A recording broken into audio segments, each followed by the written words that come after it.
Alright guys, so the next match we had here was the one that originally was going to be Dr. Britt Baker versus Chris Statlander. And since Baker got injured during her recent match with Nyla Rose, now we got Penelope Ford. And I do want to say real quick though, Penelope Ford again came in with Kip Sapien. Kip Sapien came in crutches, I guess. Of course, because the previous ladder match and everything. And to their credit, though, I'm surprised he didn't interfere. Like, when I saw that, I was like, oh, yeah, right. He's faking it, and he's going to use the crutches somewhere during the match. But to their credit, no, he pretty much stayed out of it. I have very minimal notes on this match. In my opinion, it was very shaky, and it was very botchy.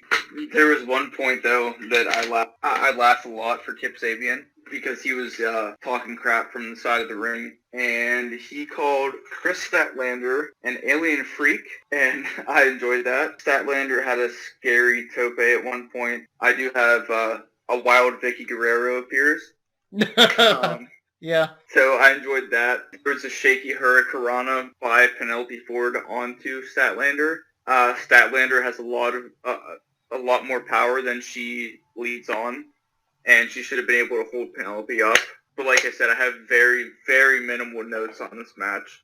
That's pretty much all I have. But at the very end, Statlander uses her finishing move, which is the Big Bang Theory, and she puts Penelope Ford away, which, in my opinion, is the right decision to keep Statlander built up as a strong competitor. I could go over this very briefly, too.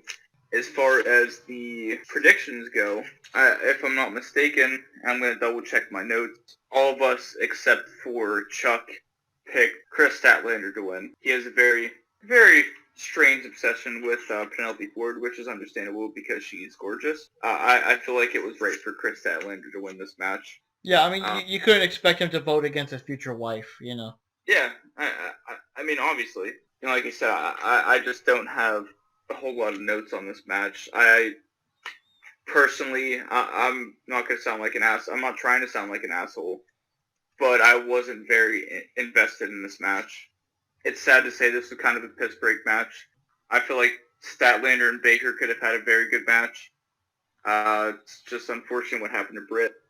And Penelope did what she could have done, but it was shaky at best. This was probably, besides the private party and best friends match on the pre-show or the buy-in, this was my least favorite match of the entire card. I just wasn't invested in it, and I was kind of bored during this match. So if you have anything to add on, Mark, go ahead, because I don't have anything else to add. Yeah, it was a pretty normal match here and there. It would have been better with Britt Baker because I don't know what Britt Baker's problem was with her, but there was some heat there. You know, there would have been a lot more two women being the living shit out of each other moments with that hatred if Baker was involved. And yeah, I mean, it's a normal match. I'm glad that Kip didn't interfere in whatever, or at least not in the way that cost her the match. I'm glad that Penelope didn't win. In my opinion, I don't know. I guess it was a cool down match and such, but I think that someone like Chris Statlander should have just put her away a lot quicker. But I guess they wanted to take this rare opportunity to showcase Penelope Ford, because Penelope Ford doesn't really have many singles matches. She mostly appears in, you know, tag team matches or 4, 5, 6 women matches or whatever. So this was, I guess, her one shot to shine as a solo competitor. So I guess I kind of understand there. I did like when she did her little Matrix dodge and everything, but then at the same time, Chris Statlander also dodged her upcoming move, which she's so used to nailing her afterwards. And yeah, I'm glad that Statlander won, because the longer the match went, I was like, oh, fuck, they're going to make Penelope Ford win, aren't they? I was just worried that they were going to make her win, and I really didn't want that to happen. So when Chris finally nailed her with the Big Bang Theory and won, I was glad. But I felt it could have been a tad shorter. I kind of feel Penelope, no offense to her, she's more like all looks and stuff as opposed to actual in-ring skill. Like Chris would have looked probably a bit stronger if she just fucking demolished her, you know? But what you gonna do? And yeah, I remember that part when not only did Kip call her alien freak or whatever, he was also like I've seen all the aliens movies. I know how to deal with you. Keep away, and all that shit. That was just crazy. That was insane. And that was a good job, though. They kept reminding the viewers, I guess. And I guess Penelope also tried to sell that she was a little bit banged up because she was interfering in the ladder match. So I guess for any fans out, well, I guess for Chuck, probably the only Penelope Ford fan out there, we could use that as an excuse as to why she lost. They kept mentioning how she was injured from the ladder match. But, yeah, I'm glad our favorite alien won. And what do you think, Johnny? Personally, I wasn't really that impressed with the match, and it's very obvious that, this was like a last minute call they had to do to obvious reasons, to life events, stuff that happened. But I don't know, I just wasn't really that impressed with the match, to be honest. I can say is that Chris Stanlander, she's very, very weird. So the next match we had was kind of a surprising match here, and there was like all these questions and stuff. It was the chairman, Shawn Spears, versus the natural Dusty Rhodes, but given that Lance Archer recently beat the ever-living shit out of Dustin Rhodes, and apparently he wasn't seen since then, they had that doubt, like, well, is he going to show up at all? Like, what's going to happen, And, yeah, I guess I'll leave the notes to you, Taco, although they're probably not going to be very, very long ones. No, this is going to be another one that has very minimal notes because aside from Statlander and Penelope Ford, I actually don't consider this a match, even though this is also a disappointment to me. I mean, Penelope Ford and Statlander, like I said, they could have done. This wasn't a match, in my opinion. This was a gimmick or a storyline. Dustin surprises Shawn Spears is talking shit in his suit and plays Dustin's music and says it's a joke, and then Dustin's music plays again. He tells the production team that, oh, you're only supposed to play his music one time. Dustin comes out of nowhere. Same with Brandy. My biggest note from this entire match is, how is Spears wrestling in suit pants? I was like, I've worn suit pants before, I'm not wrestling in those. Spears tries to hit Dustin with his belt at one point. His normal, it's not a wrestling belt, it's not anything major, it's just a normal belt that you would wear with the suit. Eventually, Dustin strips Spears' pants off and pulls his underwear down and spanks him with the belt. And you can see later on that Shawn Spears has undies on, and there's Tully Blanchard's face over Shawn Spears' penis, which hopefully AEW sells that merch because I'm going to buy it in a fucking heartbeat. And then Dustin wins eventually. This was a throwaway match. It was just to continue the storyline or continue the feud. It wasn't really anything of note. I'm kind of disappointed in this match personally, but I'm gonna see what Mark and Johnny have to say. What do you guys think? Looking back now, because you know how it is when you have a full day to process, I'm assuming that had Britt Baker been available and Britt Baker and Chris just beat the shit out of each other, this would have been like the cool down match after that instead of having, I guess, 2 cool down matches in a row. I mean, I can see how everyone was disappointed. Everyone was more pissed because they wanted like a legit match and not this shit. Basically, Shawn Spears wanted to just have Audrey Edwards start, ring the bell, count to 10, and since at that point, you would assume Dustin won't even show up because he's not in the building or anything. Bam, easy win. And Shawn's like, hey, a win's a win, right? And whatever.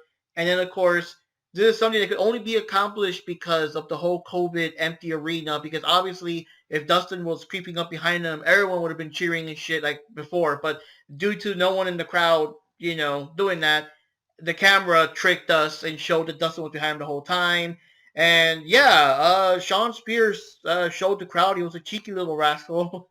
And I have no comment on those underwears. Well, what the hell? What would you even call those underwear with? Why? Just why would you have Tully Blanchard on your? I mean, I could kind of, sort of, and don't shoot me if I say it. I kind of understand maybe Tessa, but why would you have Tully's face on there?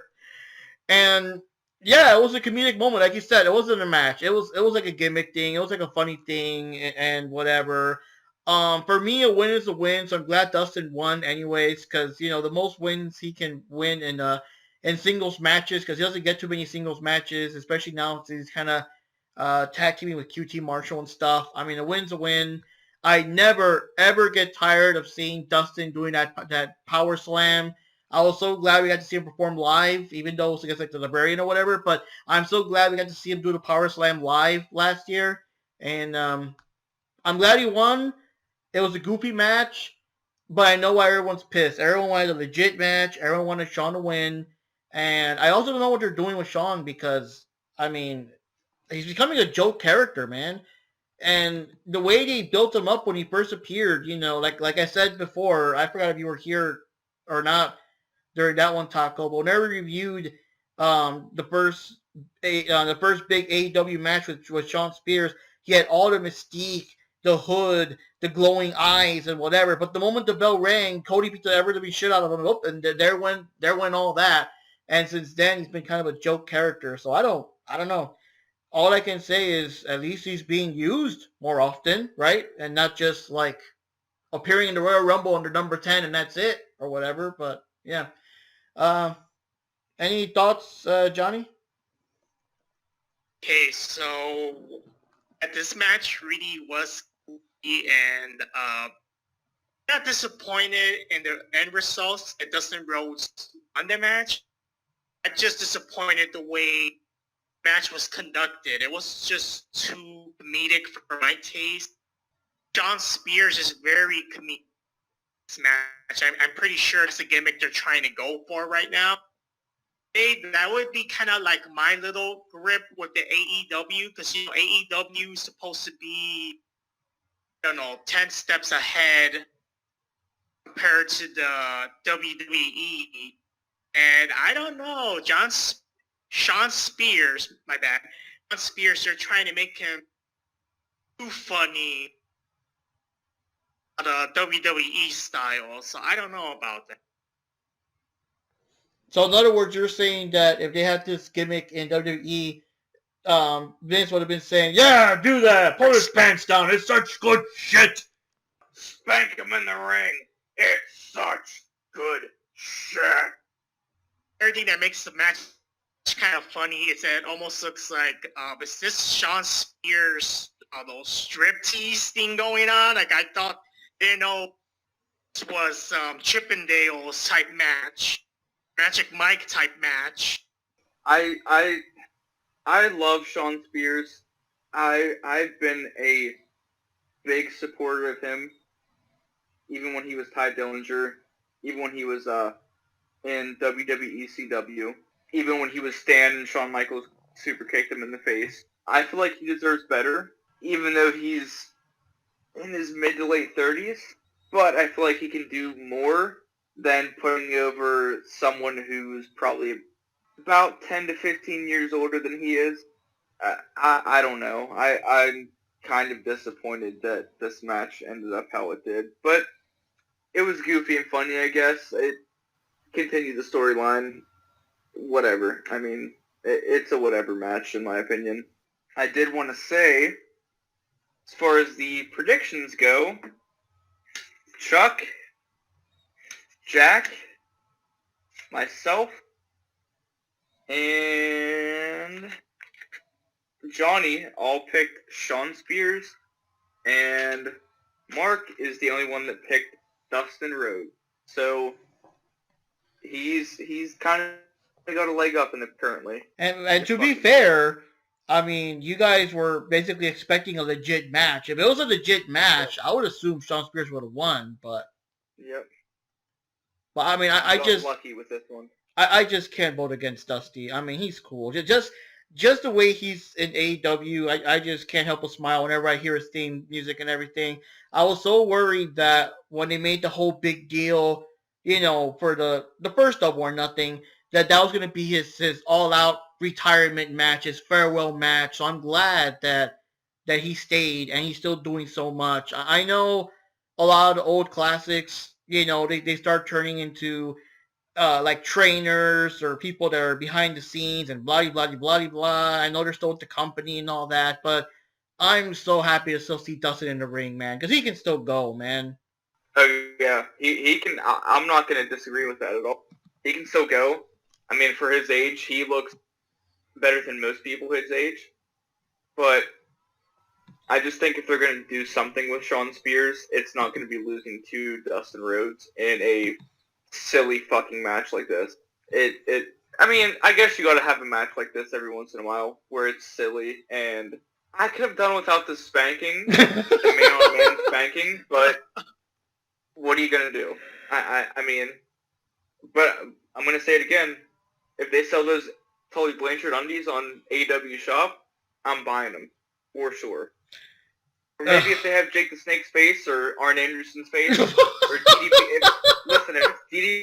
If it's DDP's face, I'm buying those fuckers tomorrow.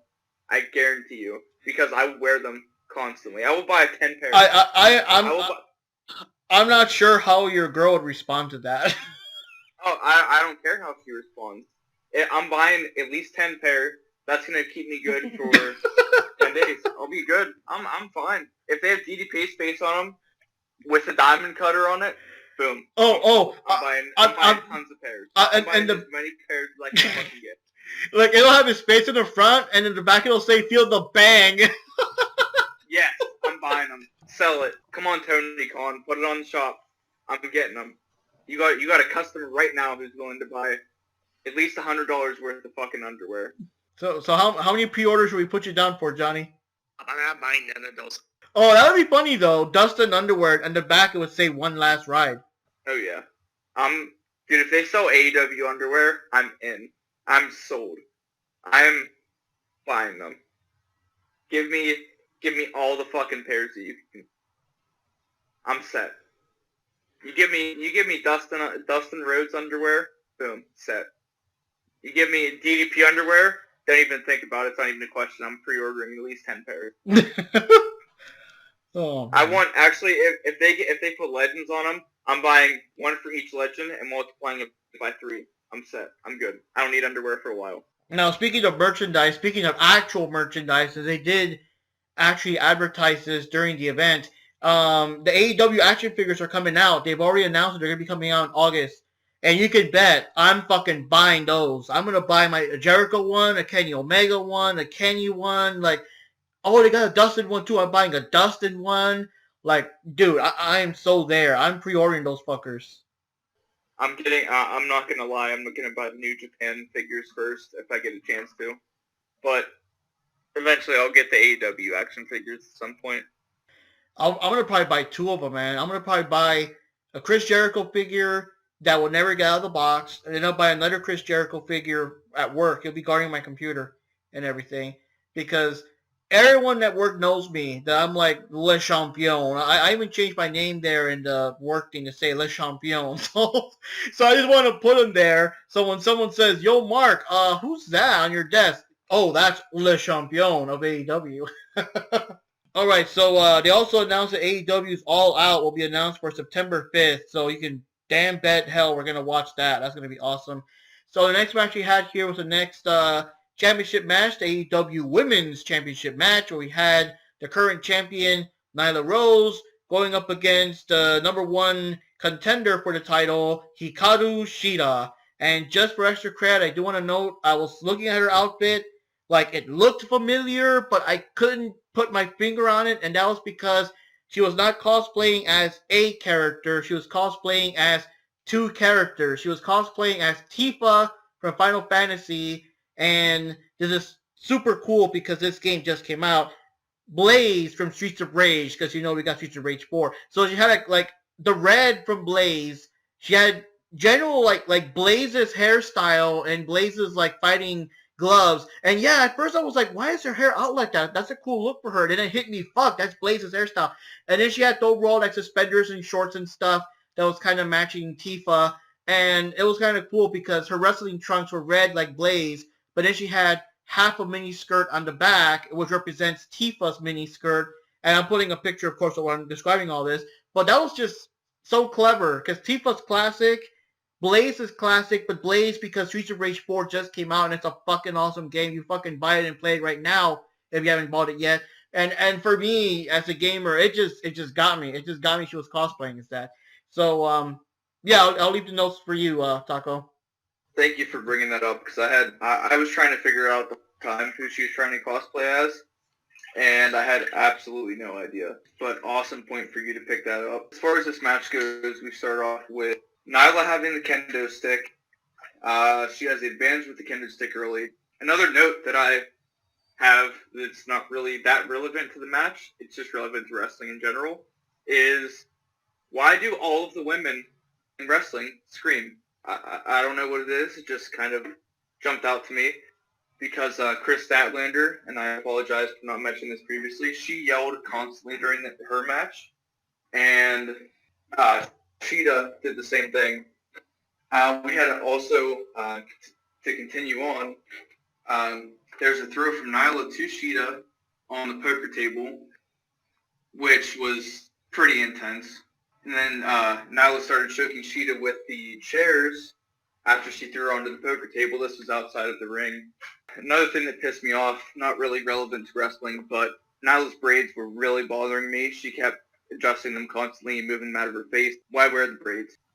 Cheetah takes it to the outside at one point, slams onto that big poker chip, another one reminiscent of what was thrown on top of Brian Cage and what Orange Cassidy was thrown onto by Joey Janela. Cheetah with big knee strikes. Cheetah got her kendo stick back eventually. She says something with her Japanese accent and calls Nyla Rose a bitch at one point. She says something along the lines of, I got my kendo stick back, bitch, and I love that. It was hilarious. Another side note, the crowd, aka the AEW personnel, they chanted, whoop that trick, which is something that was in Hustle and Flow, which is a movie in the mid-2000s. I believe it was Big Swole that was saying it. Cracked me up. I laughed hysterically. It was very hard for me to pay attention to the match after that, but I still tried. There was a brainbuster on the kendo stick by Cheetah to Nyla Rose, kick out at 2. There's another running knee / Shining Wizard. It was kind of a Shining Wizard, not completely Shining Wizard, by Cheetah on Nyla Rose again. Another kick out at 2. Nyla had a big knee kick out at 2. Nyla with the table, she tried to set up in the corner, tried to do a Death Valley driver, didn't work. Then she ended up doing a power bomb into the corner onto the said table for a kick out of 2 by Hikaru Shida. Another Death Valley driver by Nyla. More kendo stick shots. Nyla went up to the top. Shida whipped the kendo stick at Nyla Rose, which I thought was kind of funny. Avalanche Falcon Arrow by Hikaru Shida on Nyla Rose, which is really fucking good, actually. Nyla was positioned at the top rope. Shida threw the kendo stick at her. Shida walked up to the top rope, did a Falcon Arrow. Avalanche Falcon Arrow, excuse me. It was beautiful. And Nyla somehow kicked out at 2. Another running knee strike, kick out at 2. Hikaru Shida got a sick kendo stick shot. Another running knee. And finally, a 3 count. Winner and your new AEW Women's Champion, Hikaru Shida. What do you guys think? I fucking love that match. It was amazing. And Nyla Rose was a fucking powerhouse. The whole thing just throwing her to the poker table. I like the extra effect because you hear how all the poker chips fell everywhere. It kind of reminds me of like those bar brawls when you throw them through tables and everything. And just Hikaru Shida, man, the heart, all her moves, like fuck, she can pick up Nyla Rose, dude. She's strong for someone her size. Like holy shit, you know? And yeah, the whole part with the candlestick, I love that part with the Japanese accent. I think it was something like is this my candlestick, bitch? And everything. And then like she literally cracked and broke the candlestick right across her face. And I think that's something you can get away with Nyla Rose. She's probably one of the few that can take a shot like that without it being like an injury or whatever. But she literally, like, the fucking candlestick snapped in half and shit, like, on her face. Like, damn. Between that and the final knee, to the face, the Shining Wizard variation. Whatever name Hikaru Shida gives it, it was intense. But yeah, it was a pretty good match. It was a pretty good match. Near the end, it was pretty tense because Nyla Rose was still doing a couple of power moves. I was kind of sort of, oh man, no, no, no, but Hikaru like somehow would still kick out of these power moves. Like, so my hope kept going like, oh shit, this could be it. This could be fucking it. Because the back of my mind kept telling me that, Nyla Rose hasn't been champ for too long and blah, blah, blah, blah, and whatever. But damn, in the end, that felt good when she won. When Hikaru Shida won, they started playing her theme. She had the broken candlestick in her hand still. She had the Blaze hairstyle going on. It was amazing, dude. I wish, like, I know it's a makeshift costume. I wish they would let her keep that and not just for a special event or whatever, because I wouldn't mind seeing her dressed like that as her ring attire, but I understand why you can't. But yeah, that was good, man. That made me smile throughout the whole thing. Like, I wouldn't have been too pissed if Nyla Rose won, but it just made me smile so much seeing that Hikaru Shida won. I was like excited. I was jumping up and down. What are your thoughts, Johnny? Well, the chat is breaking up a little bit, but basically, this is a really good match. I like the fact that this was a serious match, no city gimmicks. This is really like in it to the end, And Karu Shida, she's very impressive. She's very athletic. She's very fast. She's way stronger than she physically looked compared to Nyla Rose. Yeah, and I like that sequence. I like that part where they were knocking her down when they put the chip on top of her. That was really funny. That was pretty cool. And yeah, Shida proves that she really deserves to be the champion in this match. And I really liked the way this match ended. It was pretty good. It's pretty awesome. Yeah, I agree. Honestly, this was probably one of my favorite, if not my favorite, AEW women's matches I've seen, hands down. Like, Nyla did good. She didn't botch as much as she normally does. And Shida very, very much proved herself. This was a very good match. I did want to point out in our predictions, unfortunately, I was the only one that picked Nyla Rose. I thought she was going to hold on to the title longer. But Jack, Chuck, Johnny, and Mark all picked Hikaru Shida, so kind of down in the predictions competition. But this was the most invested I've been in an AEW women's match in a long period of time.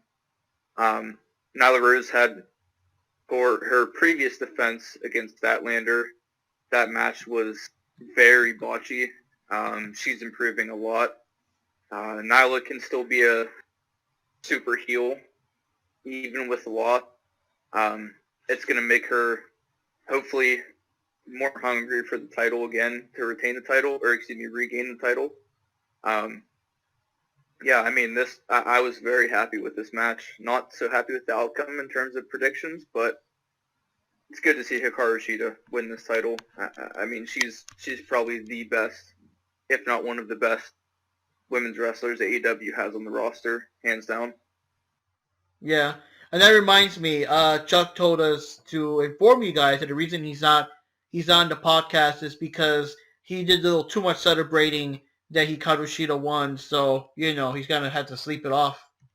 Okay, so now for the real big deal, because we got like a double main event here. These both matches, even AEW themselves couldn't decide which one was gonna be like the main event. So it's like a double main event. So we've got the champion, Jon Moxley. And I like how the guy says it. Even they mentioned in commentary that they missed that guy because I like how he adds the extra E there where there is no E, But the current AEW World Champion, Jon Moxley, going up against the Exalted One, Mr. Brody Lee. And even though Brody Lee is not the champion, he's a challenger. He stole the belt. He had the belt on him when he entered the ring. And he insisted on having the ring announcer call him champion and stuff. So that was kind of entertaining.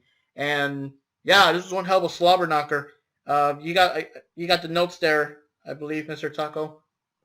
Oh yeah. There's a lot to go over in this match, as well as the actual main event too. So I'm gonna kind of give the clip notes a little bit. But to start off the match, Mox goes right after introductions and right after everything is done in the bell rings. Mox goes for a knee immediately. Brody catches and puts Mox in the corner, chops, and his uppercut. Brody throws him into the other corner, misses the kick. Mox, whenever he misses the kick, he goes to the outside. Mox to the tope. They battle on the inside a little bit, they battle on the outside a little bit, and Brody goes for a tope himself. Big dude going for a tope. It's always awesome to see. They brawl on the outside. They brawl in the stand area outside the barrier. There's one of the barriers / bike racks that they set up. They set it up against the stands. And Brody does a pump handle suplex to Mox on the bike rack, it looked like it hurt, like a son of a bitch. A little bit later on, they go back in the ring. There's a gotch pile driver by Moxley onto Brody Lee, right by the ropes. This is one thing I like about wrestling a lot, is when people are smart. Moxley grabs his head, covers his arms so he can't reach for the ropes, and covers him that way. Very, very high wrestling IQ. It's a smart way to cover someone, especially when you're by the ropes. As much of a mark as I sound like, it was very, very sound and very smart. They go to the outside a little bit later. Mox tries to set up the stairs. They drop kick each other, which, for being someone Brody Lee's size, is probably very difficult to get up and do a nice drop kick. It's still pretty nice. Brody tries to set up a power driver on said stairs that Mox set up. Mox does a backdrop onto Brody onto the railing, and it looks like Brody hits his legs on the railing, and there's a bunch of plunder and shit underneath him. It looked like it hurt like hell. I feel like both of these guys are going to be very sore after this match, if they're not sore already. Back in the ring, Brody sets Mox up for a superplex. Mox tries. Brody Lee goes and does a superplex. As they hit the mat, Mox goes for a small package. Beautiful. Mox's IQ in the ring is fucking phenomenal in this match, and people do not give him a lot of credit for what he does. Sets up for a small package. Brody kicks out at 2. Brody goes for a suplex on Mox on the cards to the outside / set piece. They fight to the entrance ramp. Just to mention the suplex that Brody did against the card / set piece was tough looking. Like I said, this match, they're hurting. They fight towards the entrance ramp. They do a lot of reversals. Mox eventually does a paradigm shift on the ramp. The ramp collapses. Refs, doctors, about 4 to 6 people are there, asking if they want to continue with the match. Mox is out first. He's ready to go. Brody gets up, and he has blood pouring down his face. He goes for a lariat. Mox reverses it into the non-super version of the paradigm shift. I'm going to call it Dirty Deeds for the sake of argument. Mox does another paradigm shift. After the Dirty Deeds, there's a kick out at 2. This match is back and forth. Mox goes for I don't know how I want to describe this. He kind of puts Brody under his armpit, with Brody's face facing outwards, and then kind of sneaks him into a rear naked choke. He has the choke locked in very, very tight, which I have trained MMA before, and if this was a shoot choke, it would be very difficult for Brody to get out, even his size, and with how exhausted he was. But towards the end of the match, the referee looks at Brody, tries to lift his arm up. He can't continue. And referee stoppage, your winner, and still the AEW World Champion is Jon Moxley. What do you think, Mark? Oh man, I love the match. It was insane. Those two just tore into each other. I like seeing Brody just cut loose because I don't know, I was just impressed by his skill. and they were basically just taking the shit all over the place, fighting throughout the ring, throughout the arena, throughout the set. It was kind of funny how the librarians just decided to randomly sit there by a table at this match, and then they had to go away because they were like power bombing each other through the table with more poker chips going around. I was surprised with the paradigm shift that not only sent Brody through the ramp thing, but also like himself too. Like they both went through it, and then Brody Lee was like busted open after that, and they just kept on going, man. They kept on going.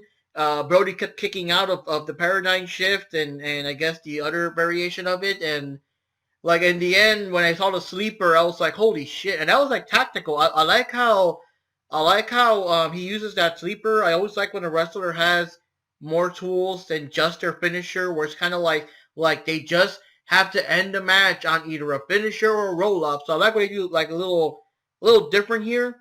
And he's used that sleeper before, so it's not too out of character for him. But yeah, it was a good match. It was pretty intense. They went all over the place, took full advantage of the poker chips and the overall setting and everything.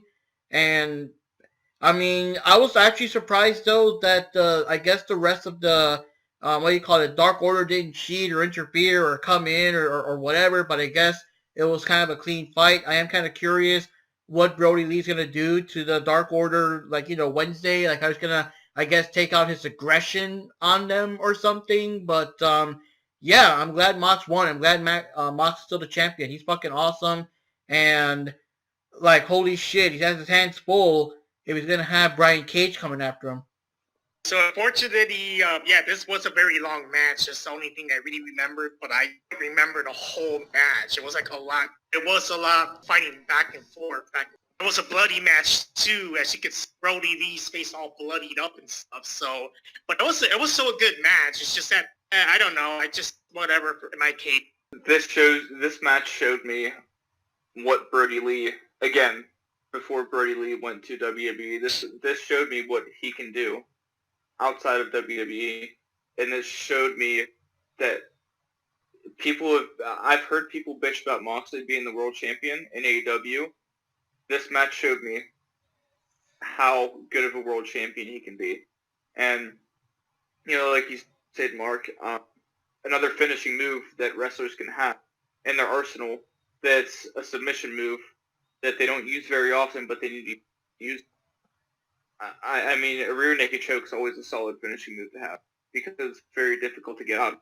No matter how big you are, if you're exhausted and you went through a 20, 25-minute fight, a rear naked choke is going to be a million times worse. And like you said, too, I'm very, very fucking excited for Moxley versus Cage because this is a dream match that I never thought I wanted, but I want to see it because I love Brian Cage. I love John Moxley. I mean, I love Dean Ambrose too, but I mean, Moxley is a completely different beast. I mean, he's a lot better. He can do whatever he wants. His mic works good, and I feel like this is, and with Taz being Brian Cage's mouthpiece, this feud, I think the next pay-per-view is Fyter Fest. But this is going to be a fucking solid build to Fyter Fest. Give Brian Cage some jobbers to beat up. Give him, I don't know, Christopher Daniels, Frankie Kazarian, maybe Scorpio Sky. Someone who's a good mid-carder or an upper mid-carder, and just have him beat the fuck out of them. And have Moxley, Brian Cage, no disqualification, have them fuck each other up. It's going to be amazing. I'm so excited. Just thinking about those two, like, damn, man. And also, if possible, because they haven't done that anymore lately, but have it be another one of those non-sanctioned matches or something. I don't know. They would murder each other in a non-sanctioned match. It'd be perfect. Yeah. One last thing I did want to add before we continue on is predictions-wise. Mark, Johnny, myself, and Chuck all went for John Moxley, and Jack is the only one that picked Mr. Brody Lee to win this match. So it's like I said, it's down to the wire. This match is going to decide who the victor is. And whenever we are done with the final prediction, or excuse me, the final result, I will let you guys know who the winner is and who the loser is as well. I know what the predictions are. Excuse me, I know what the results are and the predictions are. The total amount of points at the very end is 3 points. That's a very close prediction show between 5 people. So it's, like I said, if anybody else has been following along, it's tight. But if you know who it is, I mean, you probably know already. But I'll give the final results at the end of this last prediction. All right, guys. So now it's time for the big one, the big main event, and oh my God, it almost felt like an hour long. You can correct me if I'm wrong later, but it's the Stadium Stampede match in the TIAA Bank Field, which had the Elite, which were the Young Bucks, Kenny Omega, Hangman Adam Page, and Matt Hardy, going up against the Inner Circle with Le Champion, Chris Jericho, the Spanish God, Sammy Guevara, Jake Hager, Santana and Ortiz, the Proud and Powerful. And yeah, it was basically just to settle their long, ongoing feud, because since the beginning, it's always been Jericho getting in these guys' faces, and here's the culmination of it. And my God, like words do not escape me. And yeah, you can tell us about your notes, Taco. This is a long one. You probably got lots of notes. Yeah, I have 4 pages of notes on this. This match went 34 minutes. Wow, it felt longer.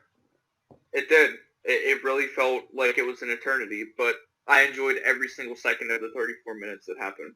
Just to give you a kind of measuring stick, the match prior to this, Moxley versus Brody Lee, was 15 and a half minutes.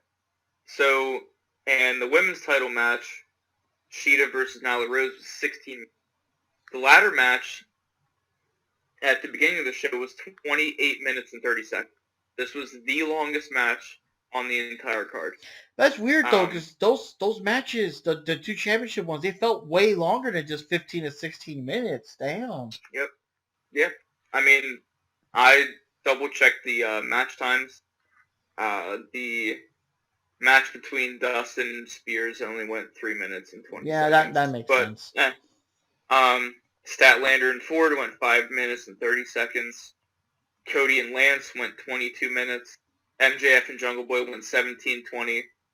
The match between the Best Friends and Private Party went 15 minutes and 10 seconds. To start off, I love the Inner Circle's jerseys and their football gear. I thought it was fucking hilarious. And the football entrance with the cheerleaders, it's just everything. I love football myself, so I enjoyed it. To start off the match, all the members in the Inner Circle came out. Jericho, Santana Ortiz, Jake Hager, Sammy Guevara. 5 members. The members of the Elite were Matt Jackson, Nick Jackson, Kenny Omega, Broken Matt Hardy, and Hangman Page, but he didn't show up at this point. So I honestly there was weapons and a big Donnybrook. They just all beat the fuck out of each other for a while with weapons and plunder. Eventually, Hangman comes out on a fucking horse. I was like, beautiful, perfect, amazing. I loved it. He chases Sammy Guevara inside, because they're out on the football field. He chases Sammy Guevara inside the stands, underneath the tunnel. Love that too. Jericho versus Matt. Matt and Nick on Jericho. The Young Bucks on Jericho. There's a scrum between everyone except Sammy and Page. There's a missing shooting star press on Matt Hardy.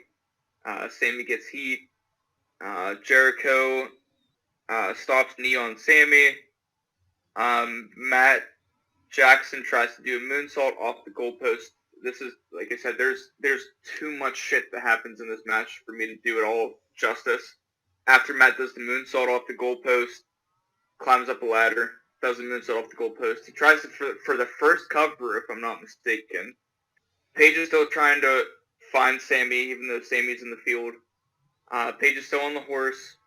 He finally gets off the horse, and then he goes down a hallway, and it's to a bar, of course, because it's Hangman Page.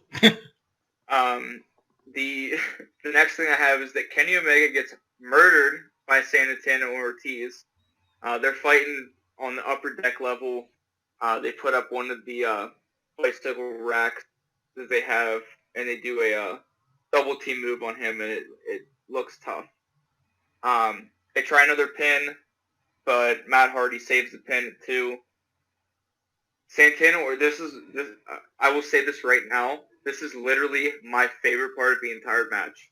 Santana Ortiz take Matt Hardy up to another level. In the Jaguar Stadium, which is where they're at, there's a pool at the stadium. They bring Matt Hardy into said pool. They dunk him under the water and try and choke him.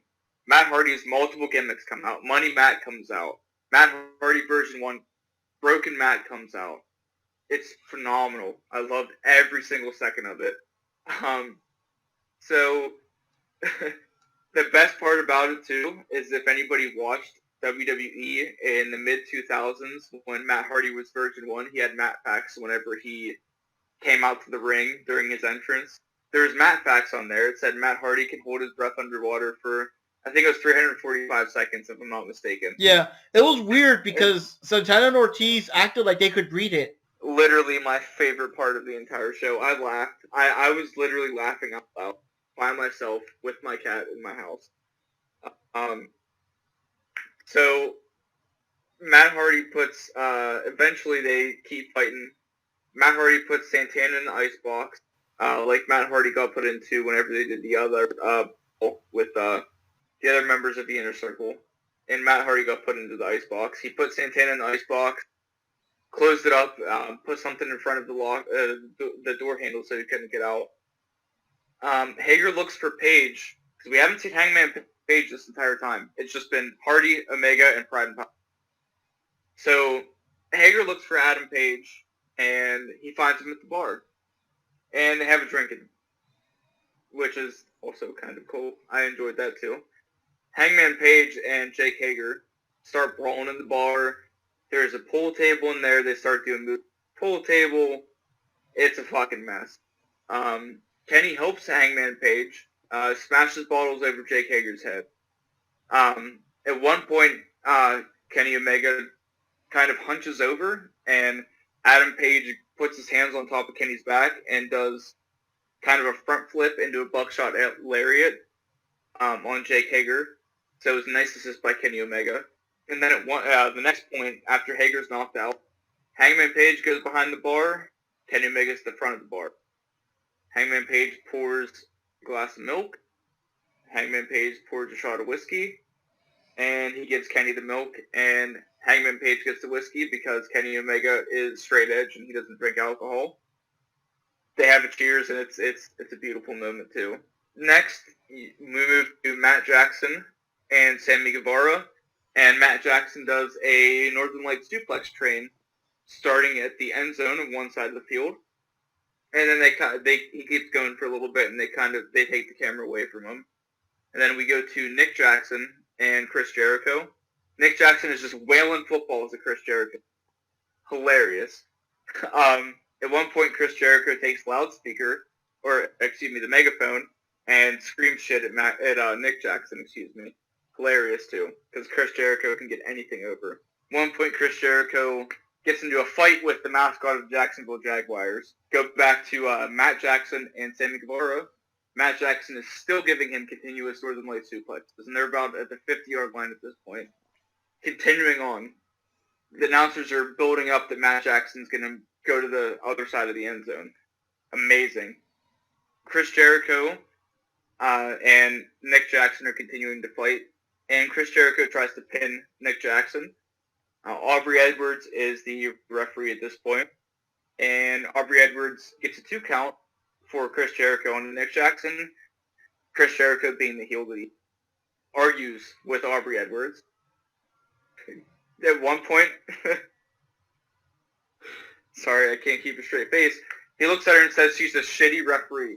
I've lost it. I was in tears at this point. I thought this was the literal funniest segment I've ever seen in AEW. They go, if you ever watched football before, whenever a referee does a replay, they go under a hood. They go in this little tent Aubrey goes in, and Chris Jericho goes in. The coach, quote-unquote Chris Jericho, is not allowed to go in the tent. He tries to zip it up. Him and Aubrey Edwards are bitching at each other. I love Chris Jericho. That's all I thought this entire match. I love him. So, Aubrey Edwards proves that she only got a 2 count because Chris Jericho was arguing. He said it was a 3. We take the camera back to Matt Jackson and Sammy Guevara. Matt Jackson makes it 100 yards doing continuous Northern Light suplex, which, shoot, that would be very fucking hard, but kayfabe, it's cool.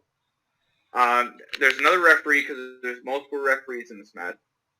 Rick Knox calls a penalty on Matt Jackson after he does the continuous Northern Light suplexes. And Matt Jackson, in professional football in the United States, you get a 15-yard penalty if you do excessive celebration. Matt starts to do a Alex Wright celebration. If you watched WCW in the 90s, you know who Alex Wright is. Oh, yeah. And Rick Knox throws a penalty flag on Matt Jackson. Matt Jackson is not happy about it. Super kicks Rick Knox, which I love Rick Knox, but it's amazing. We switch the camera back to Nick Jackson and Chris Jericho. Matt is there too. Matt Jackson helps Nick.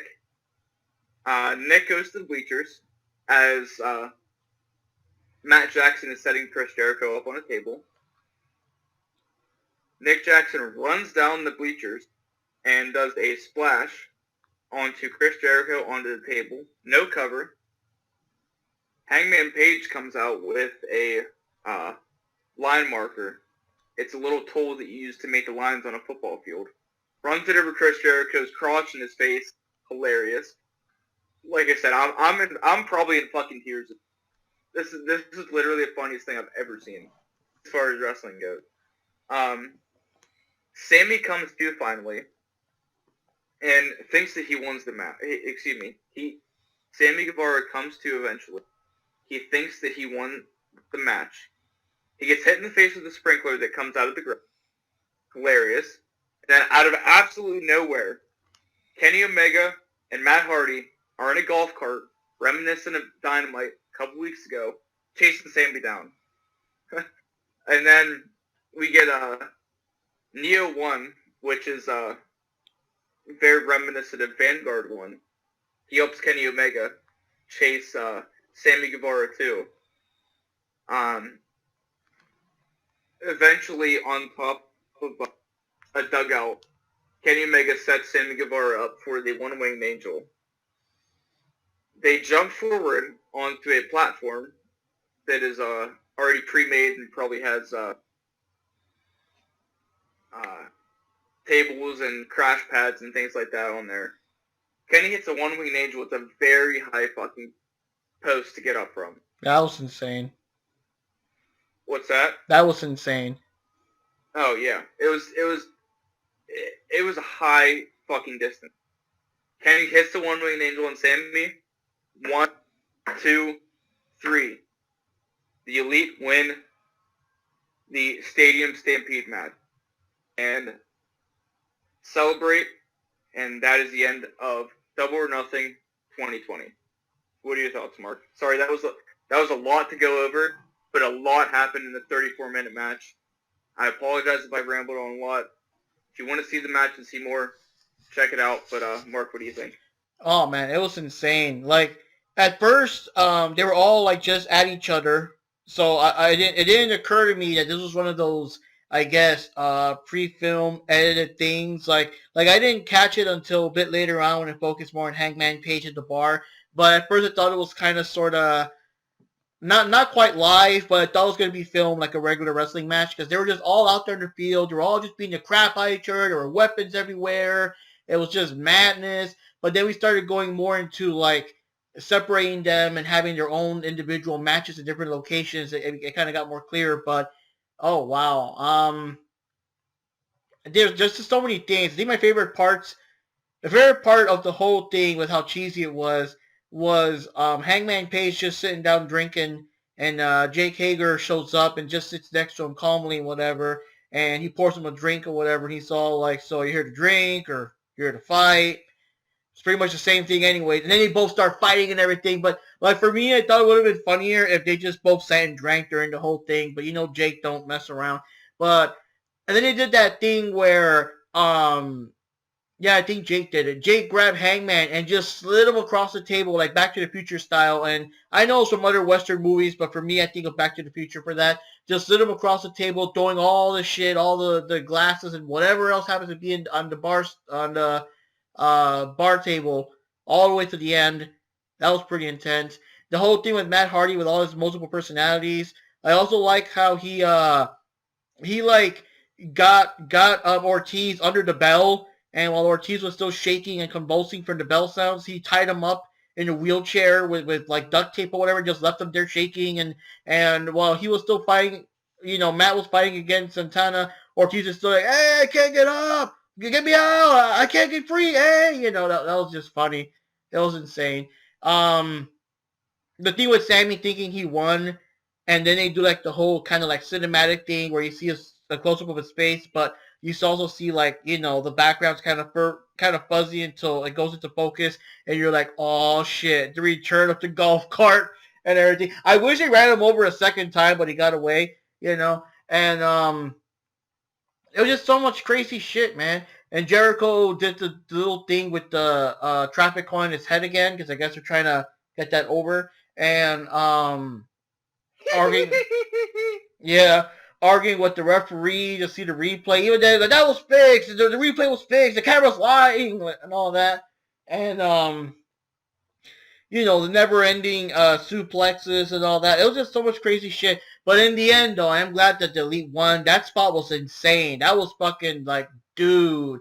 I just thought I was just going to toss them out there. I wasn't expecting, like, a full one-wing angel off, that distance. And they're both crashing down and everything. And, I don't know. I thought they were going to go on a bit more after that, but no, that was the end right there. I like that they all got together. I like that the Elite all stood together, where even Hangman Page, despite, I guess not liking the Young Bucks, he was still with them, though. He didn't do that whole, you guys go celebrate, I'm going to go get a drink. He was still with them at the end. So that was kind of cool, seeing all of them together at the end.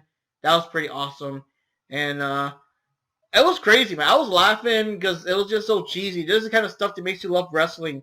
But I was also surprised by how long. It felt like a fucking hour. I'm like, dude, how long is this one, That's why when you were asking me earlier, I was telling you, start watching it now, because I almost felt like this tacked on another hour to the overall event. It didn't feel like 30 minutes, It felt like so much longer. Johnny, what do you think of this madness that we saw? I'm with you guys. This was a very long match. It did felt like it was an hour long. Even 34 minutes, right? It's still a long ass match. I mean, there was just a lot going on. Like how I thought the match was just going to take place in the football stadium inside the wrestling ring, and it would just be that. But I like the direction they took. That they were fighting basically all over the entire state, but inside the bar, swimming pool. It was just like crazy. It's a crazy match. It's something totally I would expect to see on a wrestling pay-per-view, but I like the fact that they took this route. It's very interesting. I did like, though, that I guess in a certain way, this is taking full advantage of the COVID situation and doing things that you couldn't quite do in a regular pay-per-view. Because what are y'all going to do? You're not going to be having a giant monitor and have like all the audience just watch that on the monitor. You're going to want them to actually participate and all that. So, because what would you do? You can't move them out of the stadium somewhere. You know what I mean? Like, this is something you can only do with this pre-filmed kind of COVID thing. And I understand that WWE did kind of like the weird stuff, like that Undertaker AJ Styles match or whatever. But from what I heard different opinions. Some people actually, I think Jack Knives actually loved it, but most people call it a shit show. I'm thinking, if you're gonna do this kind of pre-filmed, kind of edited thing, like, this is the way to do it, because I don't know, like, it didn't feel like you're watching some weird B movie or anything. Like the one I saw was the one with the haunted house, Orton and Bray Wyatt. That felt like a wannabe movie. Where like this, you could tell it was obviously pre-filmed, it was edited and whatever, but it still felt like a wrestling match. It still felt like a legit match, and these guys are still fighting it out. You can still kind of imagine that while Matt Hardy was busy with Santana Ortiz, you can still imagine that Jericho and the rest are still fighting on the field. Like, it was done very well. It wasn't done too, like, I don't know, like it didn't fully take Felt like me it out had of, a continuation.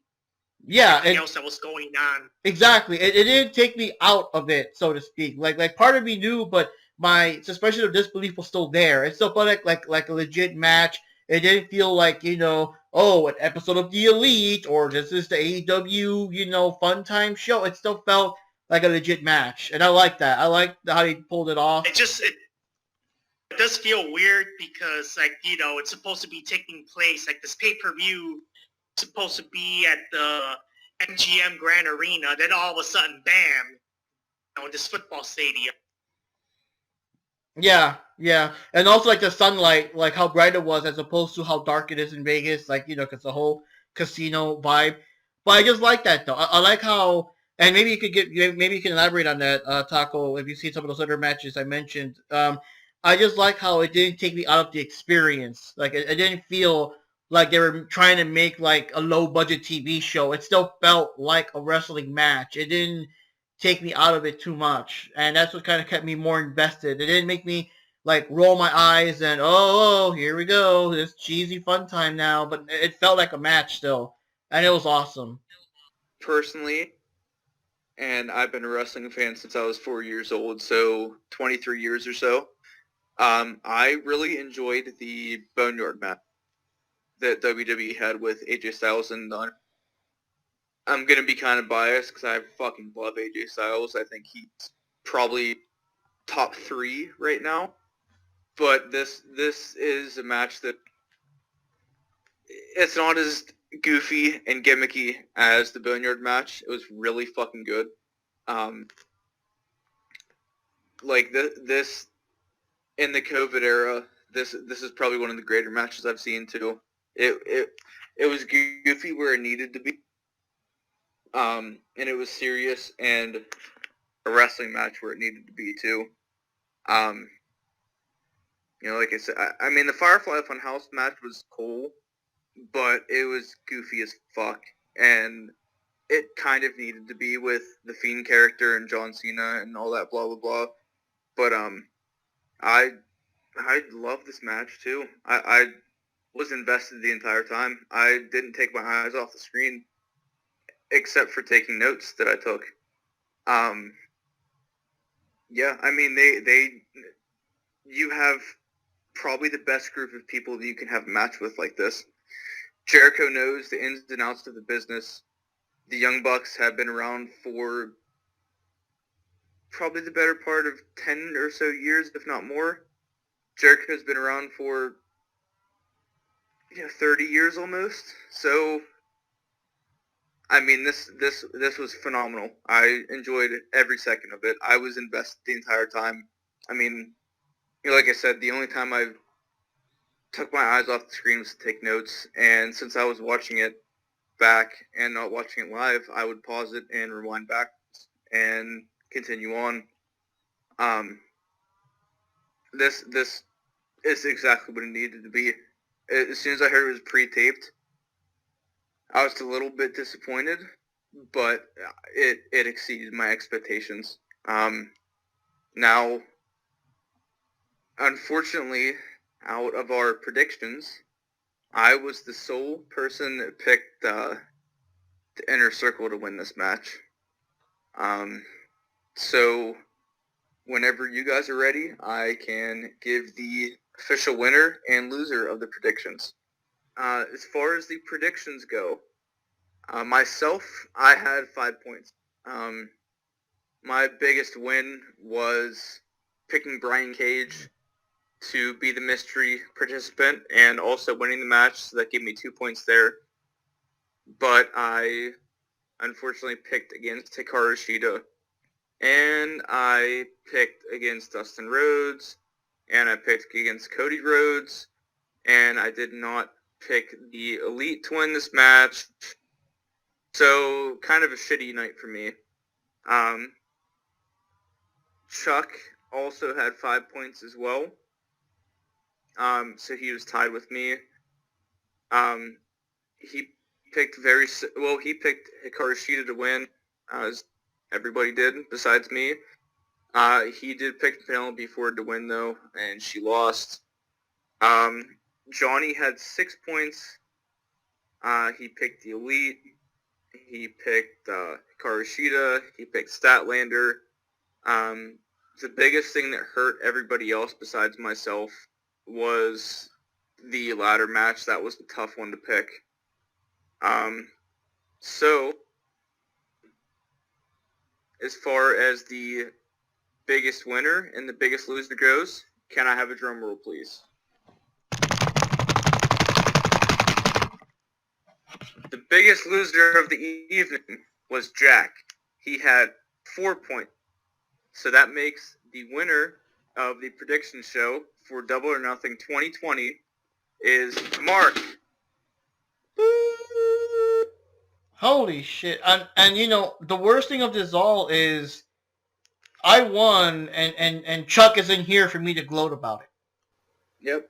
You got a whopping 7 points. If Johnny would have picked, if he would have picked Dustin Rhodes over Shawn Spears, you guys would have tied. You know, this is 3 points. 3 points. 3 matches between the winner and loser. That's tight. That's a tight race. But I'm just happy I picked Brian Cage. That's my winner. That's my MVP for the predictions and for the show. I'm very happy with that. I legit thought that was gonna put you ahead of all of us because you were the only one that successfully got that one, and I was thinking you were gonna be either first or second because no one else predicted the ladder cage match besides yourself. Nope. I mean, that's one of the ones I thought I was gonna win. Well, that's one of the ones I thought that was gonna help me win, but unfortunately I picked Nyla Rose. I was the only one that picked Nyla. And I was the only one that picked the Inner Circle to beat the Elite. Because I thought they would win. But, you know, shit happens. Well, look at it this way. It just shows you that how unpredictable and not by the numbers AEW is. Like, if it was a WWE pay-per-view, we could have probably predicted this like a whole lot better or whatever. But AEW really loves to throw the curveballs out there, man. Yeah, I mean... The Dustin thing was personal bias. You know, I'm a fan for Dustin Rhodes. The Hikaru Shida thing, even though Nyla Rose wasn't champion for too long, that was just my bias. I really wanted her to win and stuff like that. Like, a lot of those were kind of like guesses or just my own bias of the people I wish would win, despite what would make or not make sense in terms of, wrestling storyline and all that. But damn. People thought that Hikaru Shida was going to win, and my thought process was, hey, Nyla Rose has only had 1 title defense, and she held the title shorter than Riho has. Yeah. I thought that Shawn Spears deserved to have a win. He didn't win. I thought that Jungle Boy was going to beat MJF with a roll-up. Didn't happen. So, yeah, I kind of screwed myself. I went with my heart instead of my head. I mean, head thinks different things than the heart does, so... Yeah. I kind of screwed myself up a little bit there, but, you know, like I said, Jack is the loser. He had 4 right, unfortunately, and we can give him shit next time he's on here. Yeah. Mark, you're the ultimate winner of the first prediction show. There we go. I'll just feel bad that Chuck wasn't here. We can just remind him real quick next time we see him and stuff like that. So, yeah, so it's a pretty good pay-per-view. I don't know if you guys want to give just overall thoughts, just obviously not make it so long because we already went into detail of all of them. For me, I gotta say, I just loved it beginning to end. The only matches that were, I didn't really care too much for the pre-show match. It was okay. It's not bad. It's just, don't really care much for it. Chris Statlander versus Penelope Ford was so-so. It was decent. after finding out it was 4 minutes. Could have probably been maybe 3 minutes or so, but it wasn't like something that just soured it all for me, you know. So there wasn't really anything that bad. Again, I understand people would have probably been pissed because they were expecting like a legit match between Spears and Dustin, but you know, it was funny for what it was. So nothing really like soured the night for me.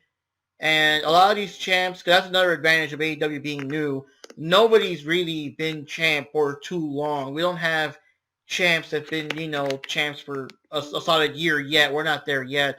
As opposed to WWE, where you can have someone that's a champ for 2 years and you're sick of them. And I'm like super pissed because so-and-so won again. So no one here would have really soured me had, you know, had Nyla retained or had you know, Lance Archer won or Brody won or whatever. None of that would have really ruined my night. And the final thing I'm saying though is it's just I was so worn out and sleepy from the day's, you know, chores and stuff, and like this heat just finally hitting us because it's so damn cold. Now we finally get some heat that I just realized at the moment the event, you know, kicked into my computer, I was fucking wide awake through the whole thing. Didn't even yawn once. I was just like so in there. And I know that if it was some other company that shall remain nameless, I would have been like zonked out because I'm just tired of it over and over, like the same shit. This is just feels so new, so fresh for me. Obviously, I don't know what I'm going to be saying 5 years from now, but at least for now, it feels so fresh, so cool. I just love this pay per view, man. It was intense. It was amazing, and what a finale, you know. The chat's breaking up, but basically what I'm going to say is that I pretty much enjoyed this entire pay-per-view. Double or Nothing always has been fun since the year they started it. And I actually liked all the matches, but again, probably the match that I was the least impressed was the Dustin Rhodes versus Shawn Spears. I think that match could have been handled way better. Other than that, all the matches were very interesting. They were very filled with impact. It was really good. There was like a lot of good matches. And one thing that I noticed as a trend, this particular pay-per-view, there were really not that many cheating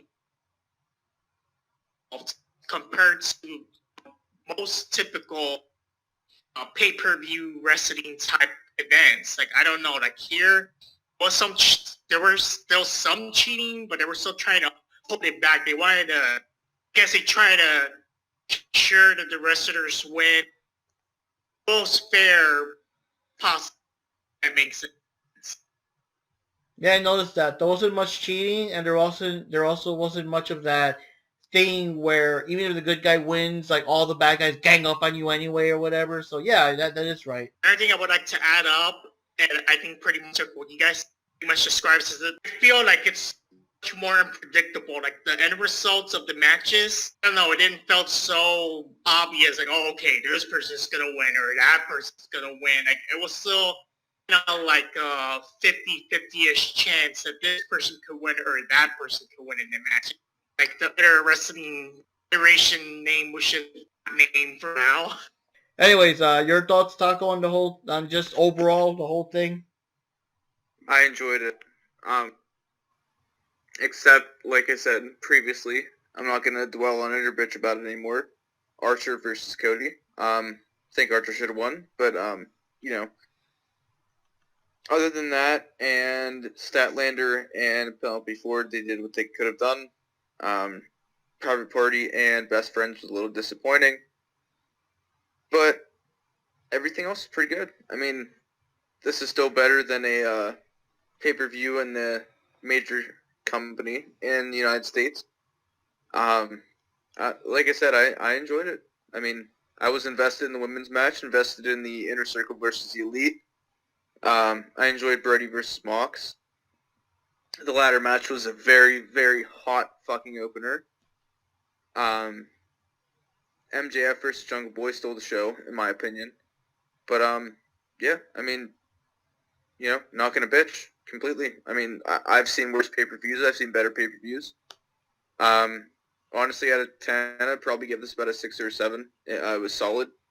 If it wasn't for maybe Statlander and Penelope Ford, I would have probably given it a better review. But, not going to complain too much. I mean, they had a couple days to work with what they got, so I'm not going to bitch too much. All right, guys, I guess this concludes tonight's episode of the podcast. I don't know if it'll be nighttime by the time you guys are watching.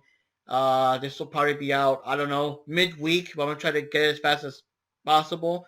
There'll be a lot less edit in this one, and also, I'm back to work, so that's going to cut into my day, but I'll try to get this out midweek. So the next episode we're going to be doing, guys, for us anyways, it'll be Saturday, but I'll try to get the episode out either Sunday or Monday for the people actually viewing this on YouTube and LBRY. I still don't want to spoil things. This is something that we have never ever done before, so I don't know the ins and outs of it too much. And also, there's always that one risk that it may not happen. But the next podcast will be a very, very special one. It won't be about a pay-per-view or any event per se, but we're gonna try to have our very first guest star that will remain nameless, but it is not like a friend from work or whatever. I'm talking about an actual indie wrestler that I managed to get in contact with. And again, I'll apologize or edit this out if nothing happens. But assuming it all goes well, we do have a guest star. We got our notes together. It's probably going to be just me, Taco, and Chuck because we're the ones that are more familiar with this person. And we don't want to like overcrowd the person too much. Have all of us in there, and it's someone that Johnny and Wendy don't know, or even Jack aren't that familiar with. So we don't want to overcrowd the person. But yeah, stay tuned for the third episode. We do have a very special guest star, and hopefully, if that goes well, and with people that I think Chuck knows and Taco knows and other people, it might start a trend where we might get more guest stars down the line. But this is going to be so awesome. Like, we'll see what happens then. So, yeah, stay tuned to our YouTube channel, our LBRY channel. We have our second channel now that's devoted to just Diving Cutter. So if you guys want to see just the podcast, not anything else, it'll be on that separate channel. Jack Knives isn't here now, but for the sake of it, I'll still say check out his YouTube channel, check out his LBRY channel. And, of course, his channel has other podcasts in which we're also in. So you'll also hear from Taco and Chuck and me and Johnny over there.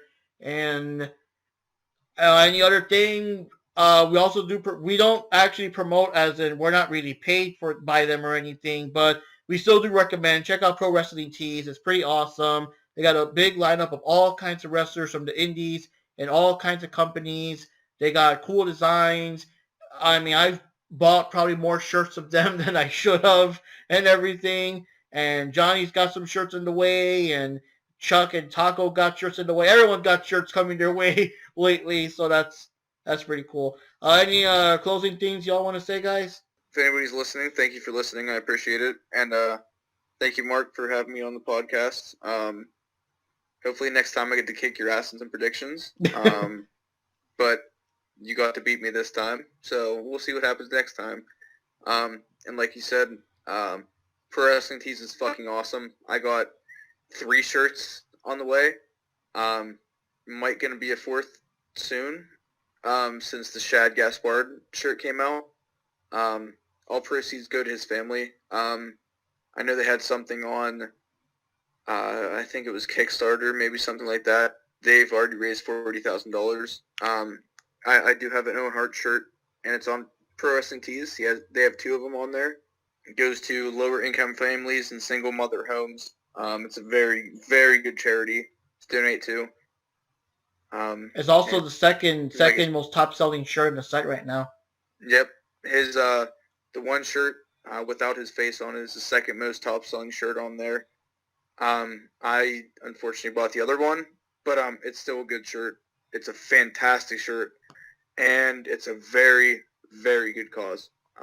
I was raised by a single mother, so it's very near and dear to my heart. And I bought 2 other shirts for 2 other independent wrestlers, and they will get the money for it. So I'm very, very fucking happy about that. Once again, this chat is breaking up on me, but I'm very thankful once again to be invited in this podcast. It's pretty cool. It's pretty awesome.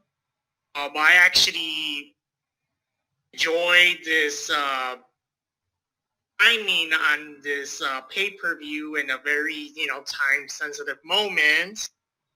But I was glad that they were still able to do or nothing because it definitely, I'm pretty sure it has, as you can tell, a lot of joy and entertainment in our lives at times like this. Like it's just something fun to do because you need to have a little bit of fun despite of everything. It's just like the fact, like the way how AEW is still able to manage, pull through to bring out Double or Nothing. The minor inconvenience with the injury, that happened. The wrestler that was supposed to fight versus Chris Stanlander. Other than that, I'm pretty proud of them. I like the fact that they were still able to pull this event off. We're still able to do this at the MGM Hotel, even with the audience, for obvious reasons. It's just cool. It's cool that they were still able to bring joy and entertainment, and I'm glad they did it. I'm glad they were still able to do it. So anyways, guys, we'll see you all next time. Like I said, it'll be an awesome episode. You definitely don't want to miss it. And we'll see what's going on. And since it does take a while to edit, I'll probably be announcing hey, stay tuned once it's more official and everything. So yeah, y'all take care, guys. Be careful, be safe, be healthy. We're not out of the woods just yet, but it feels like we're kind of getting there. We're getting closer to regaining our normal lives again. I do think that of course, this podcast first came out because of what's going on now. We can't exactly just all hang out at Chuck's house for a couple of beers like we used to and do our predictions then. I'm thinking that even when things get back to normal, for the sake of it being faster and easier, we should still probably do the predictions in the podcast format so that I can still have it out before the actual event starts instead of us filming it 20 minutes before the event starts. And you know what I mean? So, we'll keep this going. So anyways, guys, y'all take care. Be careful, be safe, be happy out there. And also, just be nice on the internet with what's happened with Kanahimura. Let's just be a little nicer, guys. Just, I don't know. Try to put yourself on the other side of the screen. Try to imagine, if this is something you would say to your own family member or your own son or daughter or whatever. Just kind of think it from the other side. Don't be so nasty. And just remember, there are a lot of people out there that I don't care what your thoughts are. I don't care if you don't think they should be more thick-skinned or whatever. But the reality is, not everyone is as thick-skinned as you would think they are. So just let's just be nice, guys. The internet's kind of cool. Let's not ruin it like how we ruined so many other things. See you next time. I'd also like to add on top of that, especially now because we're all in the crisis together. People also, I don't know, people need to be nicer to each other too because we're all having, one way or another, we're all having tough situations right now. So nobody's better than the other person. We're all struggling one way or another and just be more of a positive energy, being negative and bickering at each other all the time. I don't know. Last thing I just want to add is just be nice to each other. Someone else's life might be harder than yours, might be better than yours. You never know. All I want to say is just keep it too sweet.